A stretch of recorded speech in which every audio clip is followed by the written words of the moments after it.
the greatest empire on earth, ruled by a king who believed his power had no ceiling. Among the captives dragged from Jerusalem years earlier were 4 young men: Daniel, Hananiah, Mishael, and Azariah, chosen for their intelligence, their bearing, their potential. Daniel chapter 1, verses 3 to 4. Babylon renamed them. Hananiah became Shadrach. Mishael became Meshach. Azariah became Abednego. Daniel chapter 1, verse 7. New names, new language, new gods, pressed on them at every turn. But something in them hadn't been renamed. Even as boys, they'd refused to defile themselves with the king's food, choosing vegetables and water over the royal delicacies. A small act, almost invisible, that revealed exactly who they were underneath the empire's costume.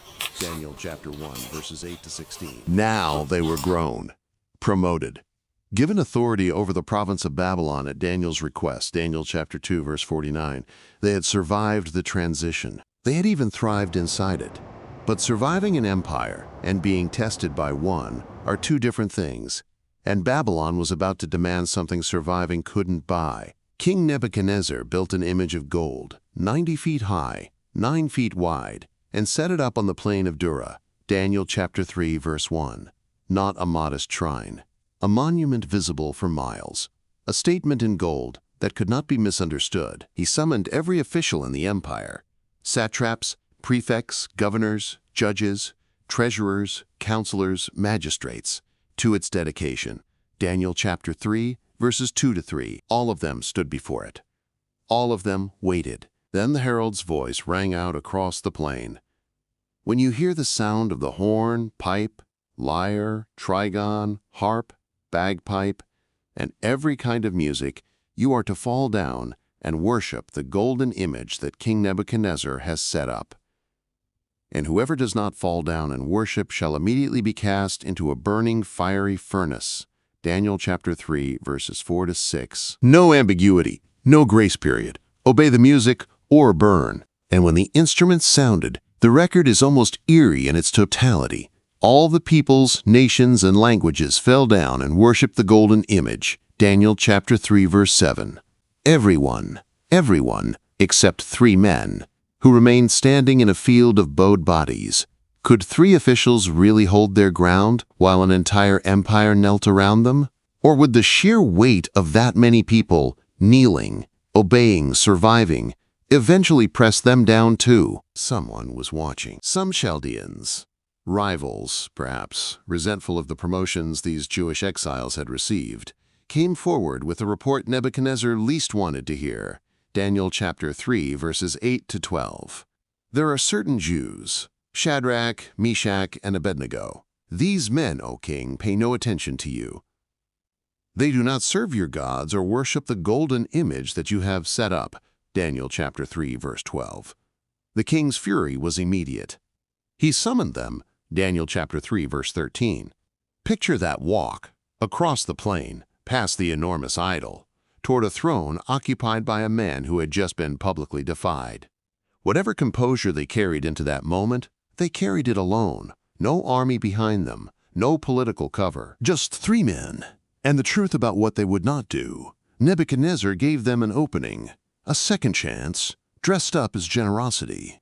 Is it true that you do not serve my gods or worship the golden image that I have set up? Now, if you are ready to fall down and worship the image that I have made, well and good. But if you do not worship, you shall immediately be cast into a burning, fiery furnace. And who is the God who will deliver you out of my hands? Daniel chapter 3, verses 14 to 15. That final line was the real threat. Not just the fire. The claim standing behind the fire that no God, not even theirs, could reach into his furnace and pull them out. He had built an idol of gold, and now he wanted to prove his own power was the only one that mattered. This is the moment the entire story hinges on. Not the furnace. Not yet. This answer. Shadrach, Meshach, and Abednego replied to the king, "O Nebuchadnezzar, we have no need to answer you in this matter." Daniel chapter 3, verse 16. No pleading, no negotiation, no fear dressed up in polite language. If this be so, our God, whom we serve, is able to deliver us from the burning fiery furnace, and he will deliver us out of your hand, O king. But if not, be it known to you, O king, that we will not serve your gods or worship the golden image that you have set up. Daniel chapter 3, verses 17 to 18. Read that answer again. It carries two truths at once, and neither one cancels the other. Our God is able to save us. That's faith. But if he doesn't, we still won't bow. That's faith without a safety net. They did not know how the story would end. They had no promise of rescue. What they had was a decision made before the fire was ever lit. Their obedience would not be conditional on the outcome. Would God show up? They didn't know. Would they bow anyway if he didn't? Already answered, no. Nebuchadnezzar's fury reshaped his face. The text says it was filled with fury, and the expression of his face was changed. Daniel chapter 3, verse 19. He ordered the furnace heated 7 times hotter than usual. 7 times hotter wasn't caution. It was rage, translated into temperature. If they were going to burn, he wanted no possibility of survival. The mightiest men in his army were ordered to bind Shadrach, Meshach, and Abednego and throw them in fully dressed, cloaks, tunics, hats, and all. Daniel chapter 3, verses 20 to 21. And here, the fire did something the king never intended. The furnace was so hot that the flames killed the soldiers who threw them in. Daniel chapter 3, verse 22. The very men carrying out the execution became its first casualties. 3 men, bound, dressed for winter, dropped into a furnace hot enough to kill from a distance. By every law of nature, that should have been the end of the story. Then Nebuchadnezzar did something no one expected. He stood up in alarm. Daniel chapter 3, verse 24. Did we not cast 3 men bound into the fire? He asked his counselors. They answered, True, O king. But I see 4 men unbound walking in the midst of the fire, and they are not hurt. And the appearance of the 4th is like a son of the gods. Daniel chapter 3, verse 25. Stop there. The king who built the golden image, who demanded worship on pain of death, was now staring into his own furnace, watching 3 men walk free of their ropes, untouched by flame, in the company of someone he could not name. Whatever he witnessed, it shattered his certainty. He came to the door of the furnace and called them by name, not by their crime, not by their defiance, but by name. Shadrach, Meshach, and Abednego, servants of the Most High God, come out and come here. Daniel chapter 3, verse 26. And they walked out. The officials, governors, and counselors who gathered around them found no mark of the fire anywhere, no hair singed, no cloak scorched. Not even the smell of smoke had touched them. Daniel chapter 3, verse 27. The furnace had failed to do the one thing it was built to do.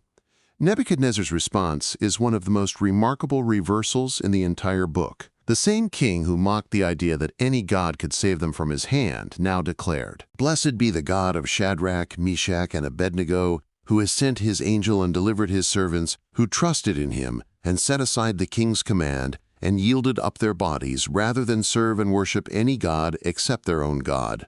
Daniel chapter 3, verse 28. He didn't just spare them. He issued a decree that anyone in any nation or language who spoke against their God would be torn limb from limb, their houses reduced to rubble, because there is no other God who is able to rescue in this way. Daniel chapter 3, verse 29. The man who once asked, Who is the God who will deliver you out of my hands? Now had his answer, spoken by his own mouth, in front of his own empire. And there is one final detail, easy to miss. Shadrach, Meshach, and Abednego were promoted, given greater authority in the province of Babylon. Daniel chapter 3, verse 30. They didn't just survive the furnace. They walked out of it into a life exactly where God had placed them, except now their witness stood proven in front of the very empire that tried to destroy it.